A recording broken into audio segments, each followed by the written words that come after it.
That man does not belong here, Evan Hayes said quietly, and Mason Cole stopped smiling. Around them, the ballroom glittered with crystal chandeliers, black tuxedos, expensive gowns, and the kind of effortless confidence people wore when they had never been told they were the weakest person in the room. Evan had been told exactly that 3 times in the past hour. Not directly, of course. Wealthy alphas preferred insults wrapped in polished laughter. "Mason, you really brought him?" one young executive had said, glancing at Evan like he was an accessory that had arrived in the wrong box. Another had leaned toward his friend and whispered loudly enough to be heard, "He is quiet. I suppose that is useful."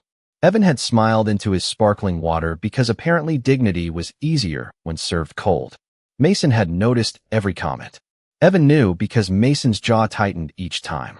The alpha stood beside him in a dark navy suit, broad-shouldered, controlled, and visibly one sarcastic remark away from ending several conversations at once. "Do not," Evan murmured when Mason started to turn toward the latest group. "Do not what? Defend me." Mason did not ask whether I was sure. That was the first thing I noticed. Most alphas in the room would have demanded proof, raised their voices, or turned the warning into a performance. Mason simply shifted half a step closer and lowered his voice. "Tell me what you need." That helped more than he probably realized. I looked toward the east wall again without making it obvious. The camera angle had not changed. The decorative partition still blocked part of the emergency exit. The unfamiliar man near the service entrance had stopped moving, but another one had appeared near the private hallway. "3 things are wrong," I said. "Camera, exit, personnel." Mason's eyes stayed on me. "Explain." "The east camera is pointed too high. The emergency exit was clear when we arrived, and now it is partially blocked. 2 men are moving through staff areas without staff identification." Mason glanced toward the ballroom floor like he was watching the dancers. "Could be event contractors." "Could be." "You do not think so?" "No way." Young Alpha from earlier passed behind us and laughed. "What is happening? Is the Omega doing security now?" I looked at him. "You should stay away from the east hallway." He rolled his eyes. "Why?" "Because I am asking nicely." Mason's mouth twitched. The man walked away, still amused. I watched him go. "You really are not going to defend yourself?" Mason asked. "I am busy." "Right." He straightened slightly. "What next?" I scanned the room. The bride was near the center table. The groom was talking with family. The nearest security officer stood 30 feet away, but his attention was on the entrance. "Do you know the event security lead?" I asked. "Yes. Rachel Kim. Call her." Quietly. "Do not use the ballroom radio channel." Mason's expression sharpened. "Why not?" "Because if someone is testing the room, public communication tells them we noticed." He took out his phone without another question. That trust settled something inside me. I had expected resistance. Instead, Mason listened. While he made the call, I walked 5 feet toward the dessert table, pretending to study miniature cheesecakes while watching reflections in the polished serving trays. The man near the service entrance touched his ear again. The second stranger shifted closer to the hallway, leading toward Mason's reserved lounge. Not random. Coordinated movement. "Evan." Mason was beside me again. "Rachel is checking the camera feed from the control room." "Good. She says the east camera was manually adjusted 12 minutes ago." I looked at him. There what? That is number 4. Mason's expression went still. "You said there were 3 things wrong. Now there are 4. I picked up a small plate because standing beside the dessert table without eating anything would attract attention. "Also, I am taking this cheesecake." Mason stared at me. "Now, stress does not cancel dessert." He almost laughed, but then his phone vibrated. He checked the screen. "Rachel says one of the men is not on the guest list or staff roster." My stomach tightened, but my mind stayed clear. "Which one?" "Service and trance." "And the second?" "Still checking." I set the plate down untouched. "Do not. Go to your lounge." Mason looked at me. "Why?" "Because both men are positioning themselves around the route between this room and that hallway." He processed that quickly. "You think I am the target. I think they are interested in where you move." "That is not the same thing." "It is close enough for me." A flicker of something crossed his face at that. Concern, maybe. Not for himself. For me. "Then you leave first," he said. "No," his eyebrows lifted. "Evan." "Absolutely not. If there is a problem, I want you somewhere safe." I kept my voice level. And I want you to stop assuming that safety means sending me away. Mason went quiet. Behind us, the young alpha who had mocked me earlier looked over again, this time without smiling. The room had changed. People were beginning to sense it even if they did not know why. I turned back to Mason. You asked what I need. Yes. Then trust me. He held my gaze for one long second. Then he nodded. I do. The room changed in less than 30 seconds. Not dramatically. No alarms. No shouting. Just a flicker in the lights, a pause in the music, and the sudden absence of the soft background chatter that had filled every corner of the ballroom. People noticed silence faster than danger. I noticed movement. The man near the service entrance stepped away from the wall. The second stranger near the private hallway adjusted his position at almost the same time. Coordinated. Mason saw it too. Rachel? I asked. He checked his phone. No signal. Mine either. I looked toward the ceiling. One of the wireless access points had gone dark. That is not random. A few guests started checking their phones. Someone laughed nervously about bad reception. The young alpha who had mocked me earlier looked less entertained now. What is going on? He asked. Stay where you are, I said. He actually listened this time. Progress came in strange forms. Mason moved closer. What do you see? They are waiting for people to react. Meaning the first person who runs toward an obvious exit tells them exactly where everyone is going. I scanned the room again. The main doors were crowded already. Bad option. The east exit was still partially blocked. Worse option. The service corridor behind the catering station led toward a maintenance hallway if the building layout had not changed since the event plans I had reviewed earlier that afternoon. Mason turned toward me. You reviewed the building plans? I review everything. Since when? Since before you met me. That answer earned a look I could not deal with right now. Later, I said. Definitely later. Another light flickered. The unfamiliar man near the hallway touched his ear again, then started moving toward Mason's side of the room. Slow. Casual. Too casual. I stepped in front of Mason. He immediately tried to move around me. Evan, do not. You are not shielding me. I am not shielding you. I am changing your position. He stopped. Good. 3 steps left, I said. Why? Because the mirrored column gives us a reflection of the hallway without facing it directly. Mason moved exactly 3 steps left. I joined him.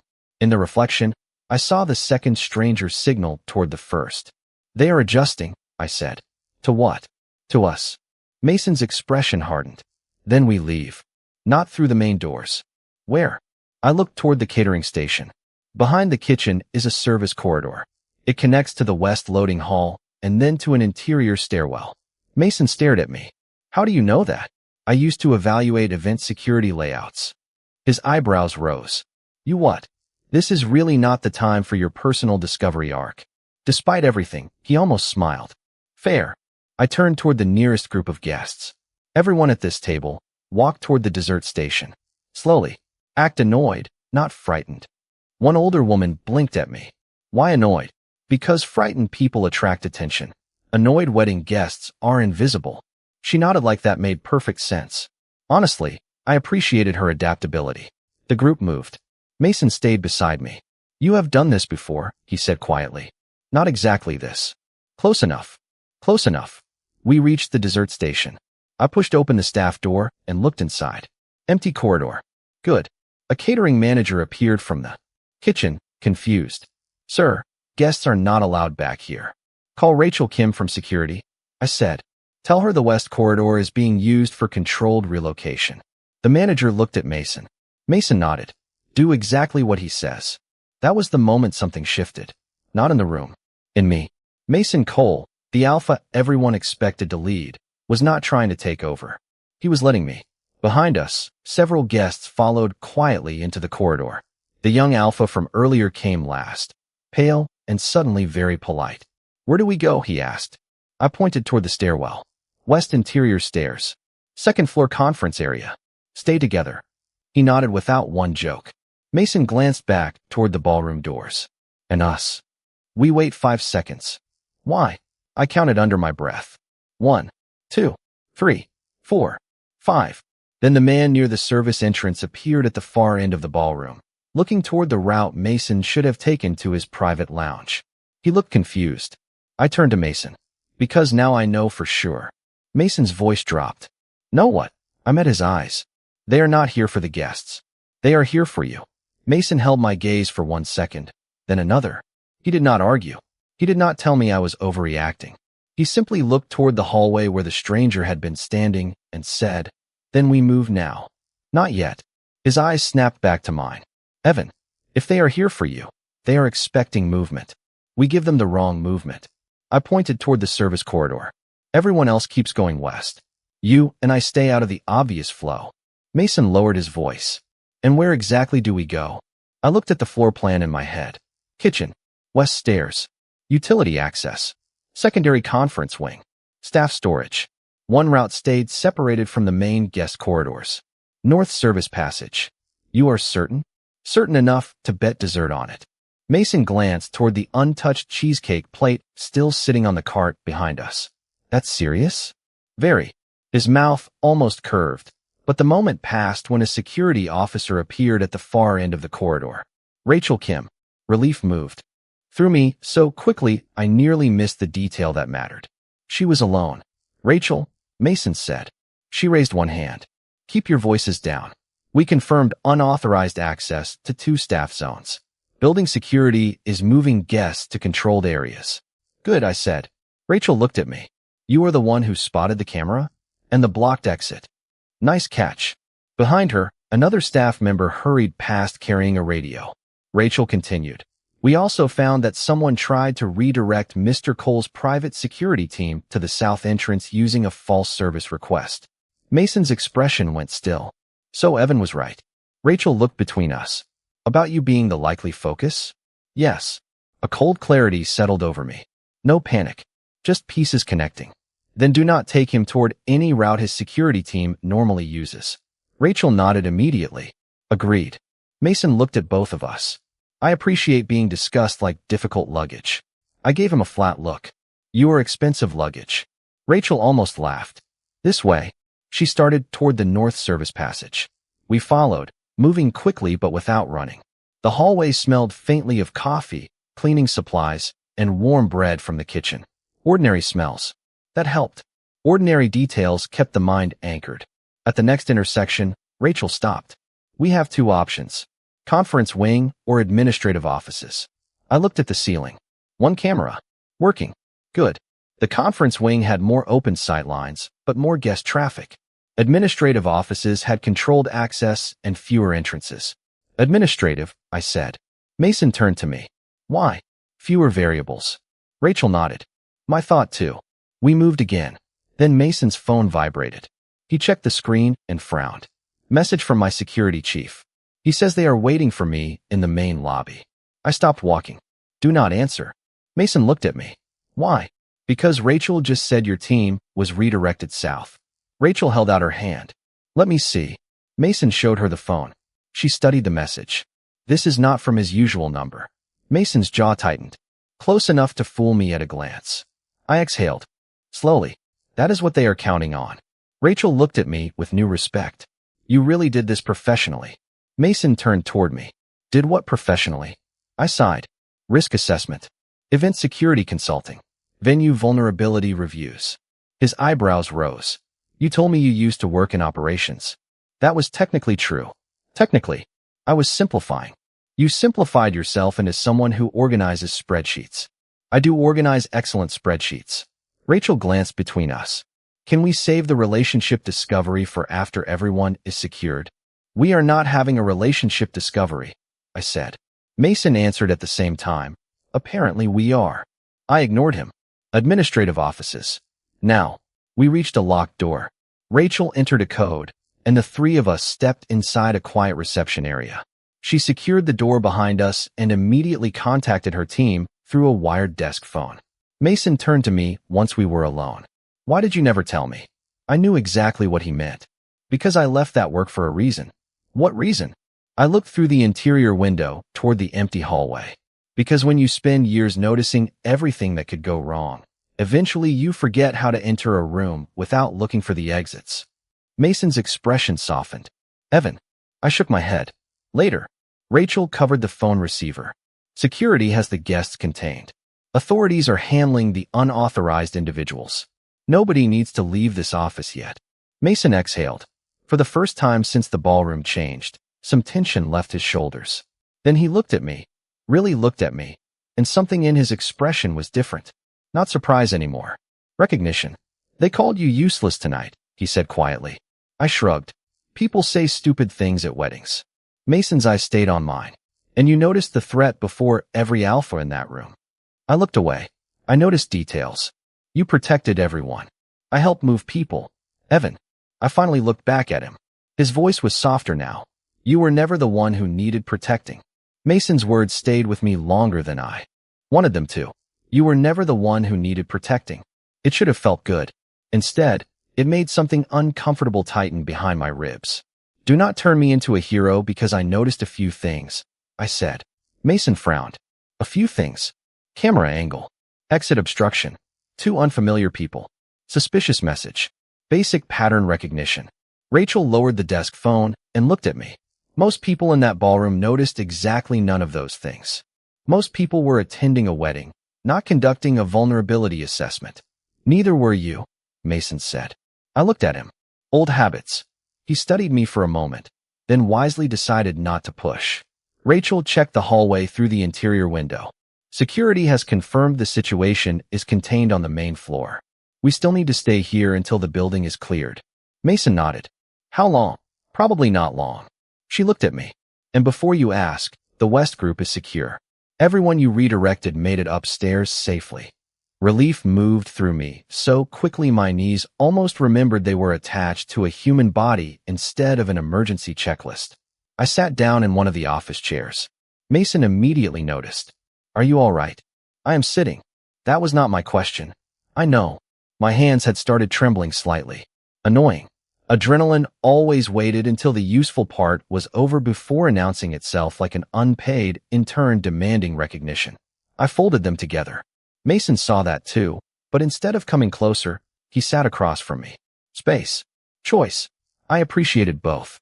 How long did you do security consulting? He asked. 6 years. His eyebrows lifted. 6. Yes.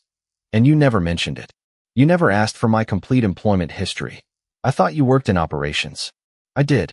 Security operations. Mason rubbed one hand over his jaw. Evan, I have known you for almost a year. Congratulations. That was not praise. It sounded close. Rachel hid a smile behind her coffee cup. Mason leaned back. Why did you leave? I watched the dark computer monitor on the desk instead of looking at him. Because I got tired. Of the work. Of never being off. The room became quieter. You start by checking exits because it is your job. Then you check exits at restaurants, grocery stores, movie theaters. Eventually your brain treats every room like something waiting to fail. Mason's expression softened. So you walked away. I chose a quieter life. And people decided quieter meant incapable. I gave him a small shrug. People like simple categories. Rachel's phone rang. She answered, listened, then straightened. We have confirmation. The 2 unauthorized men were intercepted before reaching the private wing. Their intended route matches the one leading directly toward Mr. Cole's lounge. Mason's eyes met mine. So you were right. Unfortunately, Rachel continued listening. There is more. Security found a copied access credential associated with the lounge corridor. This was planned around Mr. Cole's schedule. My stomach dropped. Mason stayed remarkably calm. Someone knew where I was supposed to be. Yes, Rachel said. And they expected you to follow your usual security route. I thought back through the ballroom. The camera. The false text. The movement toward the lounge. Not random. Not even close. They were shaping the room, I said. Rachel looked at me. Exactly. Mason frowned. Meaning? They did not need to force you anywhere, I explained. They only needed to make every other route feel inconvenient until you chose the one they wanted. Mason stared at me, and I watched the realization settle. And you changed the route. Yes. Rachel ended the call. Authorities are taking over the investigation. We can move you both to the secured conference floor now. Mason stood, then paused instead of automatically leading. He looked at me. Which route? Something almost ridiculous happened inside my chest. The alpha everyone expected to command the room was asking me. Not because he was helpless. Because he trusted my judgment. I stood slowly. North corridor, then the interior stairs. Avoid the elevators until the system check is complete. Mason nodded. Lead the way. Rachel opened the door. As we stepped into the hallway, I heard voices from the far conference room. Several guests from earlier were gathered there, including the young alpha who had spent half the evening calling me useless. He saw me first. His face changed. No smirk. No joke. Just embarrassed silence. I walked past him without slowing. I had spent years learning that respect received after proving yourself was rarely as satisfying as people imagined. But then Mason fell into step beside me instead of ahead of me, and that felt different. Evan, he said quietly. Yes. When this is over, I want to hear the whole story. I glanced at him. You mean my mysterious past as a professional spreadsheet organizer? His mouth curved. Exactly. I looked toward the stairs. Maybe. I can work with maybe. And for the first time all night, I believed him. The conference floor was quieter than the ballroom, but not calm. Guests sat in small groups under soft recessed lights, speaking in low voices, while security staff moved between the doors. Nobody was laughing now. Nobody was making jokes about Omegas either. Funny how quickly people discovered manners when the room stopped feeling predictable. Mason walked beside me at the same pace, not half a step ahead like he usually did. I noticed. Of course I noticed. Old habits worked both ways. You are thinking again, he said. Dangerous hobby. About what? I glanced toward the far windows. About how close this came to going differently. Mason's expression tightened. Do not. Do not what? Do not make yourself responsible for every possible version of tonight. I looked at him. That is rich coming from an alpha who tries to personally manage everyone he cares about. He accepted the hit with surprising grace. Fair. Rachel joined us near the conference room entrance. Security has finished the first sweep. The building is stable, but Mr. Cole is staying here until transportation is verified. Mason nodded. What about the guests? Most can leave in groups once identities and rides are confirmed. She looked at me. Your reroute probably saved us 20 minutes of confusion. Probably, I said. I was hoping for a certificate. Rachel smiled. I can print one. Mason looked almost offended. I want one too. For what? I asked. Excellent listening. Participation award. I will take it. The absurdity helped. My hands had stopped trembling. My breathing had settled. The room felt like a room again instead of a map of risks. Then the young alpha from earlier approached us. His name was Trevor. I remembered now. 20-something. Expensive watch. Confidence powered almost entirely by inheritance. He stopped several feet away. Evan. I waited. Trevor looked uncomfortable. I owe you an apology. Mason's eyebrows lifted, but he stayed silent. Good. For which part? I asked. Trevor winced. Most of the evening. That narrows it down beautifully. I called you useless. Repeatedly. Yes. He looked down. I was wrong. I studied him for a second. There was no clever response waiting behind his expression. No excuse. Just embarrassment. You were, I said. Trevor nodded. You helped everyone. I helped because I could. Still. He hesitated. Thank you. I gave a small nod. You are welcome. He walked away looking like humility had cost him actual money. Mason watched him go. That was generous. What did you want me to do? Nothing. I am just impressed you did not make him suffer. He is young. Life will handle it. Mason laughed quietly. Then Rachel's phone vibrated. She read the message and looked at us. We have an update. The unauthorized men were carrying false credentials and detailed information about Mr. Cole's expected movement through the venue. Investigators believe the goal was to isolate him from his normal security team and force a private confrontation. Mason went still. I focused on the wording. Force a confrontation, I repeated. Not attack the whole event. Correct, Rachel said. This was targeted. Mason looked at me. You knew? I suspected. Before anyone else. Before anyone else said it out loud. Rachel continued. There is one more detail. They expected Mr. Cole to leave through the private lounge corridor at exactly 9:20. I checked the clock on the wall. 9:27. 7 minutes. That was all.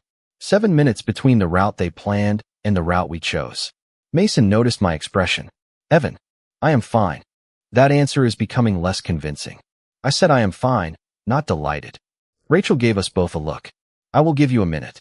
She stepped away. Mason lowered his voice. You are doing it again. Doing what?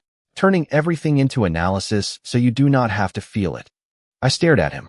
You have known me less than a year. Do not get insightful now. Too late. I looked toward the windows. I am angry. At them. At everyone who assumed I was harmless because I was quiet. At myself for caring. At the fact that one bad route could have changed everything. Mason stepped closer, but stopped before entering my space. And at me? I considered it. A little. Why? Because part of you still thinks protecting me means putting me behind you. His expression softened. I am learning. I looked back at him. Good. Mason nodded toward the conference room full of guests. Then teach me. What? How to do this right. For a second, I did not know what to say. Then I exhaled. Start by trusting that I know when I can stand beside you. Mason held my gaze. Beside me. Yes. Not behind. Correct.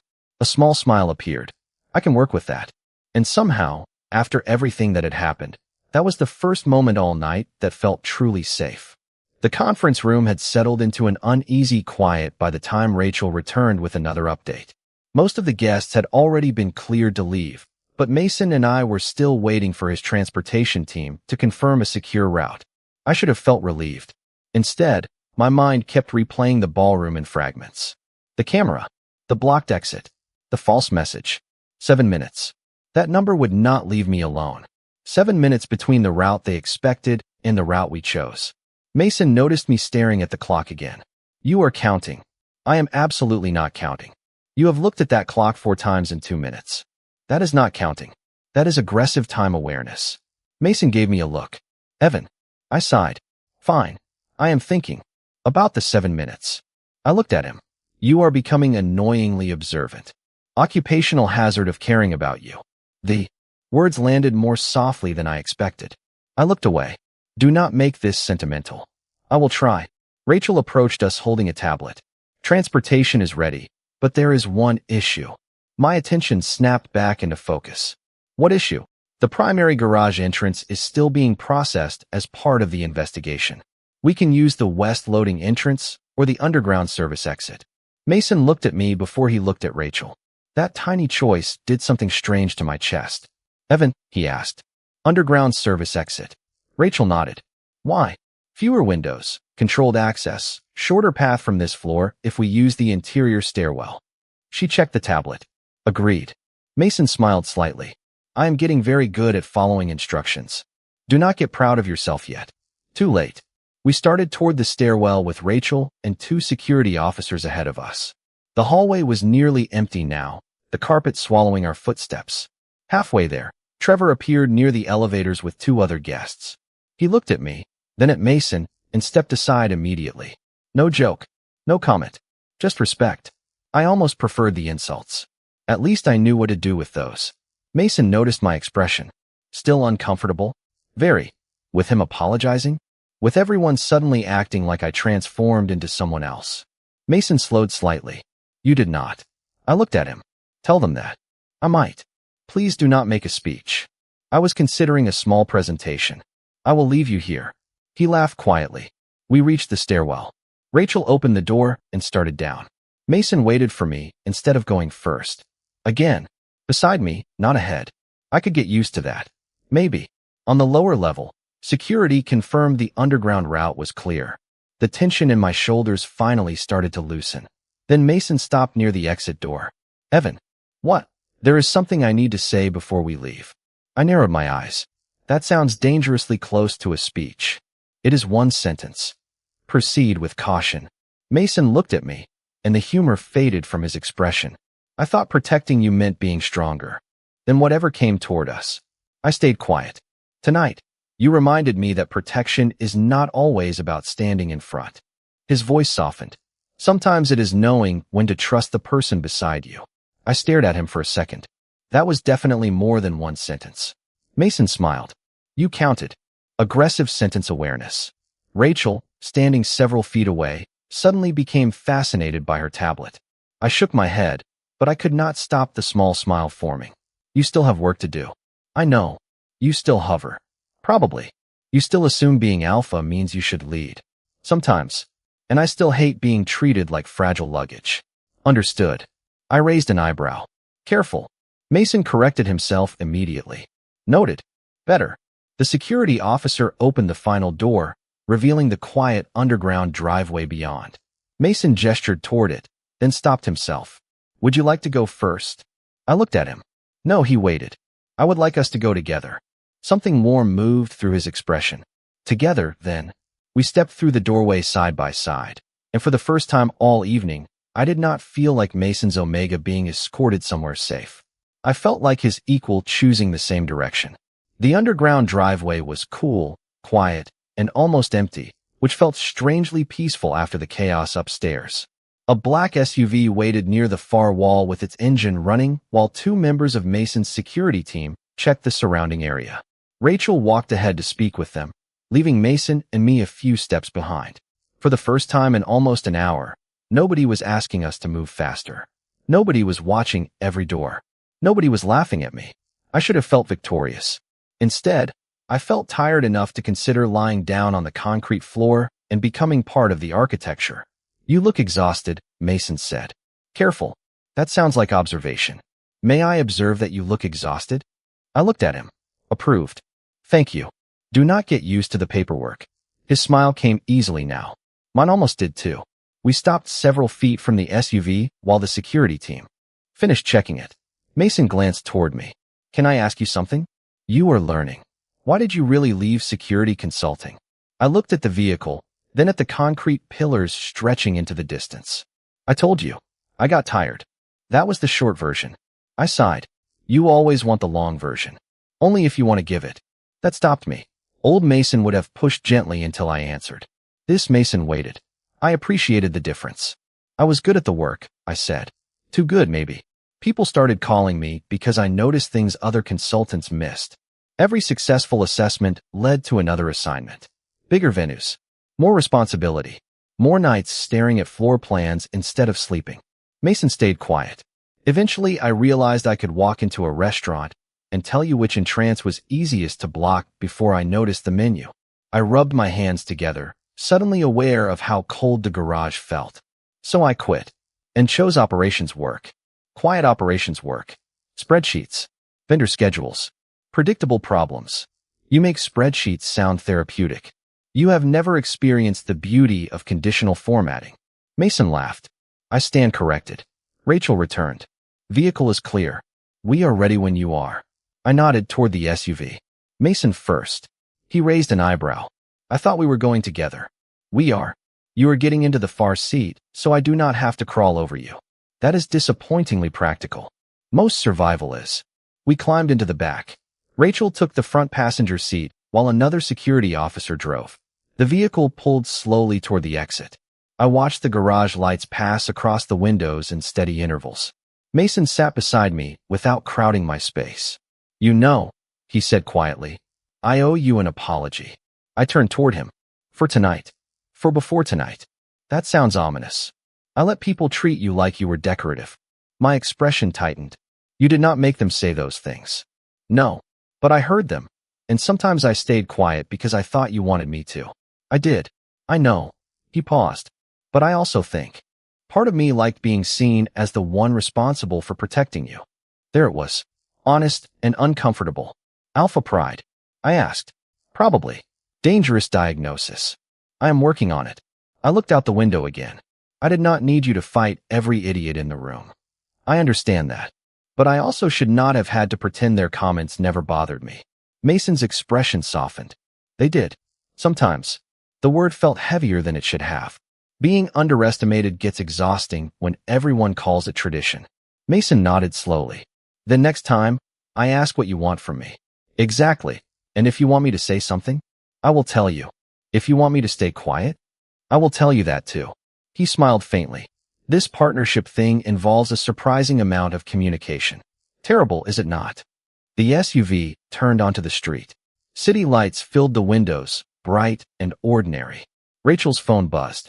She read the message, then looked back at us. Final update.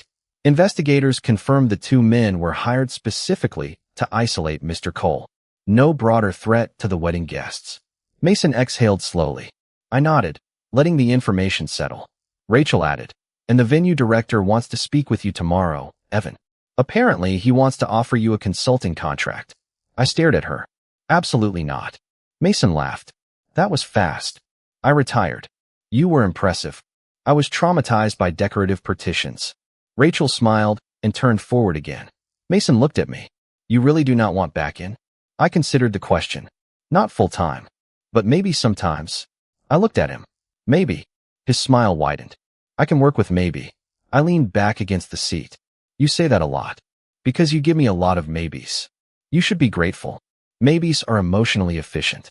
The car moved through the city, and for the first time since the ballroom lights flickered, I let myself relax. Mason was beside me, not in front of me. Nobody was directing me where to stand. Nobody was deciding what an Omega should be. And somewhere between the wedding and the underground garage, the word useless had finally become what it always should have been. Someone else's mistake. By the time the SUV reached Mason's townhouse, the city had gone quiet enough that every traffic light felt unusually bright. Rachel confirmed one final time that the route was clear, then left us with 2 members of Mason's security team outside. I stood on the sidewalk for a moment, breathing in the cool night air and realizing how strange it felt to be somewhere ordinary again. No ballroom, no whispered insults, no camera angles to check, just a quiet street, a row of brick homes, and Mason beside me looking like he had finally run out of things to control. You are thinking, he said. Again, I contain multitudes. Mostly sarcasm. It is a respected discipline. Mason smiled, then his expression softened. Do you want to come inside? I looked at him. For what? Tea. Quiet. 5 minutes where nobody asks you to save a building. Tempting. You can also say no. There it was again. Choice. I nodded. Tea. Inside, the house was warmer than I expected. Not cold or intimidating. Bookshelves, framed architectural prints, a ridiculous number of plants, and one oversized chair near the window that looked suspiciously comfortable. You live like a retired professor, I said. Mason took off his jacket. That is cruel. Accurate. Also cruel. I sat at the kitchen island while he made tea. For several minutes, neither of us talked about the wedding. It was exactly what I needed. Then Mason set a mug in front of me and sat across from me. Can I ask one serious question? You may. He folded his hands together. What do you want me to call you when people ask who you are to me? I frowned. What do you mean? Tonight, I heard people say my Omega. Like that was your entire identity. His jaw tightened slightly. I do not want to do that anymore if it makes you feel smaller. The question caught me off guard. I do not mind being your Omega. Mason waited. But I mind when people hear Omega and assume dependent. I looked down at the steam rising from the mug. I mind when the title erases everything else. Mason nodded slowly. Then what should come first? I looked back at him. Partner. He did not smile immediately. His eyes changed first. Warmer. Softer. Partner, he repeated. Yes. I like that. Do not make it weird. I am trying very hard not to. The next morning, I discovered exactly how seriously Mason had taken it. We had returned to the venue briefly to collect our things and answer a few final questions. Several guests were still there, including Trevor and 2 of the alphas who had spent the previous night treating me like expensive furniture. The venue director approached Mason near the lobby. Mr. Cole, we are grateful everything ended safely. And your Omega was extraordinary. Mason stopped. I felt the old irritation rise automatically. Before I could say anything, Mason answered calmly. My partner. The director blinked. Excuse me. Mason glanced at me, then back at him. Evan is my partner. Simple. No speech. No dramatic declaration. Just a correction. Something in my chest loosened. Trevor stood nearby and heard it too. He looked at me, then gave a small respectful nod. I returned it. The venue director cleared his throat. Of course. Your partner. Better. Much better. Later, as we walked toward the parking lot, Mason handed me a paper bag. What is this? Breakfast. I opened it. Inside was a blueberry muffin and a small container of fruit. You remembered I hate hotel eggs. Mason froze. I raised an eyebrow. You noticed. He looked genuinely worried. Is that a problem? I smiled. No. You are allowed to notice things. Good. Just do not use noticing as an excuse to decide for me. Partner rules. Partner rules. Mason nodded solemnly. I am going to need a handbook. I will make you a spreadsheet. He laughed. I looked back toward the hotel entrance, where people who had mocked me less than 24 hours earlier now stepped aside with a completely different expression. Respect, maybe. Embarrassment, definitely. I did not need either one. Mason walked beside me, matching my pace. That was enough. They had called me useless all night. By morning, nobody remembered the joke.